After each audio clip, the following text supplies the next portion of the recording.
भारत की जानिब से हाइब्रिड जंग और फील्ड मार्शल आसिम मुनीर का दो टोक ऐलान। फील्ड मार्शल आसिम मुनीर ने भारत को दो टोक अल्फाज में वाजे कर दिया कि किसी भी हाइब्रिड जंग की सूरत में उसको वो नताइज भुगतने पड़ेंगे जिसका उसने कभी सोचा भी ना था। आमिर रजा मेरे साथ मौजूद है, आमिर रजा से बात करते हैं। आमिर भाई, फील्ड मार्शल आसिम मुनीर की जानिब से भारत को दो टोक अल्फाज में एक पैगाम दिया गया है और मुस्तकबिल में क्या होने जा रहा है, ये हमारे नाज़रीन को ज़रा तफसील से बताइएगा। जी बिल्कुल, कल जो है आसिम मुनीर ने बात की थी। ये 16वां सेशन था बलूचिस्तान का और वहाँ पे हाइब्रिड वॉर जो फितनल हिंदुस्तान है उसके हवाले से जब ज़िक्र छिड़ा तो उन्होंने बात कर दी और बात करने वाली थी भी, क्योंकि भारत जो है चोर है और चोर हमेशा चोर रास्ते से आता है। तो भारत जो है वहाँ पर बलूचिस्तान के अंदर अपने एजेंट्स और अपने कार फरमा जो उनके लोग हैं, जो उनकी इंटेलिजेंस है, रॉ है, उसके ज़रिए से ऑपरेशन कर रहा है और पाकिस्तानी अवाम को, नहत्ती अवाम को दहशतगर्दी का शिकार कर रहा है। तो बिल्कुल दो टोक और वाजिया अल्फाज में जनरल आसिम मुनीर ने, जो कि फील्ड मार्शल हैं, दिया। लेकिन इससे भी बड़ी बात अदील साहब, मैं ये आपको बताऊं कि इस वक्त भारतीयों के ख्वाबों में भी फील्ड मार्शल आसिम मुनीर जो हैं आकर डराते हैं इनको। और उसकी वाजिया मिसाल अगर आपने कल असम्बली का सेशन भारत का देखा हो तो उनके जो सपुत्र हैं राजीव गांधी के, क्या नाम है उनका, राहुल गांधी। राहुल गांधी, उन्होंने तकरीर में आसिम मुनीर का जिक्र किया। उन्होंने कहा कि जनरल मुनीर जो हैं उनको अमेरिका बुलाता है, जनरल मुनीर जो हैं अमेरिका के प्रेसिडेंट के साथ लंच करते हैं, जनरल मुनीर से जो है अमेरिकन प्रेसिडेंट कहते हैं कि आपने शुक्रिया कि आपने जंग रोक दी हमारे कहने पर, और हमारा मोदी जो है वो 30 मिनट में सरेंडर कर जाता है। मुझे बताएं ख्वाब में कौन आ रहा है? आसिम मुनीर। जिसका आप बार बार नाम, आपका खौफ आपके अंदर से बोल रहा है, चाहे वो राहुल गांधी हैं, प्रियंका गांधी हैं, मोदी है, मोदी का अमित शाह है, कोई उसका लेने देने वाला जो भी बोलने वाला है, वहाँ किसी को कल जवाब नहीं सूझ रहा था। यानी गवर्नमेंट के जो मिनिस्टर्स बैठे थे वो उसका जवाब नहीं दे पा रहे थे। और उसकी बड़ी वजह यह है कि आसिम मुनीर फील्ड मार्शल जो हैं उनका तोती इस वक्त पूरे आलम में बोल रहा है। वो जो शायर ने कहा था, निगाह बुलंद दिल नवाज जहाँ पुरसोज, यही है रफ्ते सफ़र मीरे कारवां के लिए। ये निगाह बुलंद जो है ये भारत को खटकती है। ये निगाह बुलंदी क्या है? ये इलामा इकबाल ने तो ये शेर कहा और चले गए। इसकी अगर तशरीह पढ़े तो आपको समझ आएगी कि दूर अंदेशी जो है ये है निगाह बुलंद होना। क्योंकि आप जब ऊपर होते हैं तो आप दूर से देख रहे होते हैं चीज़ों को होते हुए। तो ये निगाह बुलंदी जो है इस वक्त हमारे सिपह सलार में मौजूद है और इसी की बदौलत उन्होंने कल इस हाइब्रिड वॉर के पर वार्न किया भारत को कि अगर वो चोर रास्ते से हमारे पे जंग मुसल्लत करेगा तो हम चौरा सीना करके खुलेआम जो है उसके खिलाफ जंग करेंगे। इससे पहले भी आपको याद होगा कहा गया था कि अगर एक बूंद पानी भी रोकी तो उसको ऐलान जंग समझा जाएगा। देखें, सीना ठोक कर किसी दुश्मन को ललकारना ये ही मुसलमानी है। मुसलमान कभी धोखे से वार नहीं करता है। हमें कोई ज़रूरत नहीं है दहशतगर्दी किसी दूसरे मुल्क में करने की, क्योंकि हम तो खुद उसका शिकार हैं। कभी हमें मशरकी सरहद से, कभी मगरबी सरहद से हमें दहशतगर्दी का निशाना बनाया जाता है। और अब तो भारत जो है उसके पंजे जो हैं ईरान और अफ़गानिस्तान और पाकिस्तान में भी अपनी कारफरमाई दिखा रहे हैं। भारत जो है ये भूल जाए, क्योंकि पाकिस्तान की अफवाज की सिपह सलारी और पाकिस्तानी अफवाज ख़ुद भी उस जोश व जज्बे के साथ पाकिस्तान के दिफा के लिए मौजूद है और पूरी तरह से चौकन्ना और चौकस है कि उसको मौका नहीं मिलेगा भागने का।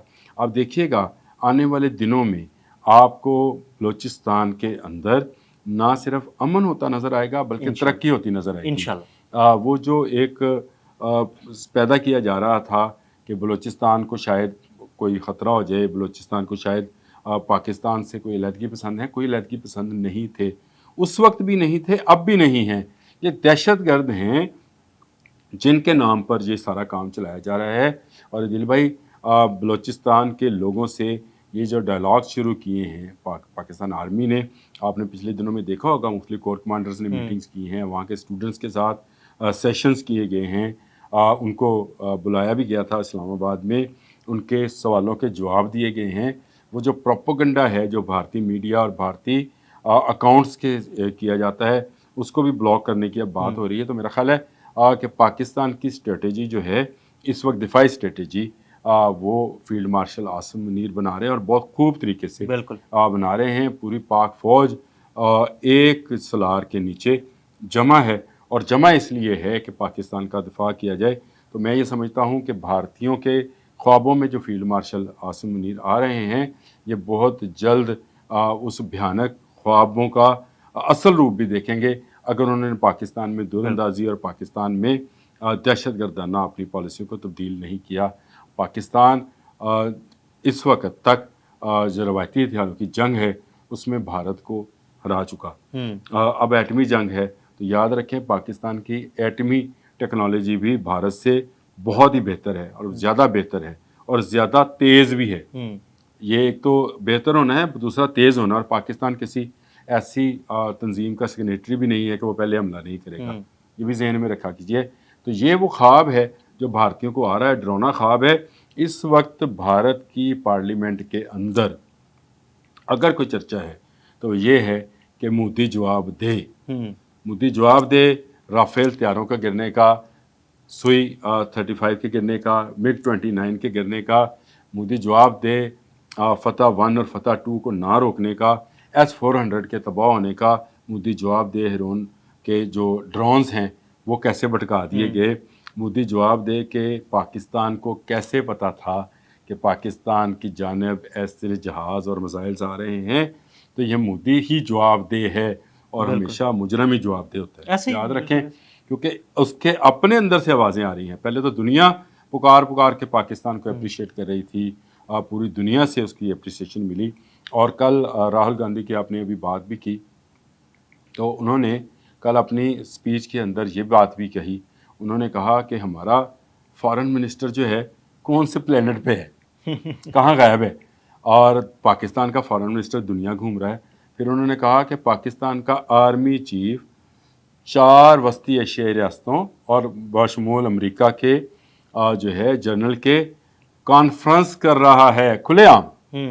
हमने कुछ छुपाई थोड़ी है जी, कॉन्फ्रेंस कर रहा है। और हमारी सरकार क्या कर रही है? तो ये सवाल अगर भारत के अंदर से ऑपोजिशन में से उठ रहे हैं, पंजाब से उठ रहा है, अब हरियाणा से उठ रहे हैं, दूसरे सूबों से उठ रहे हैं, तो मोदी इस वक्त मुंह छुपाए घूम रहा है।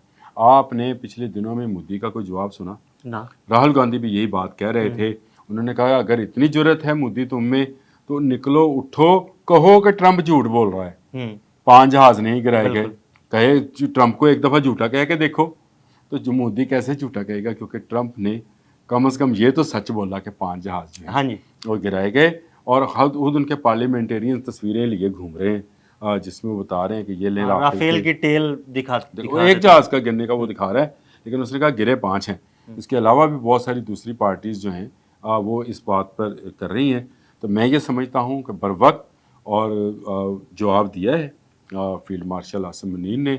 और कल उन्होंने जो ये बलूचिस्तान वाले सेक्शन 16 हैं उनके साथ जो खिताब किया है वो इसलिए बड़ा अहम है कि भारत को अब मुंह तोड़ जवाब दिया जाएगा, और ऐसा जवाब दिया जाएगा कि उसकी नस्लें याद रखेंगी, याद रखिएगा। ठीक है, बहुत शुक्रिया आमिर भाई जी। बिल्कुल, आमिर भाई ने बड़ी तफसील के साथ आर्मी चीफ के इस बयान के बारे में बात की। आमिर रज़ा और अदील अहमद को इजाज़त दीजिएगा। अल्लाह हाफ़िज़।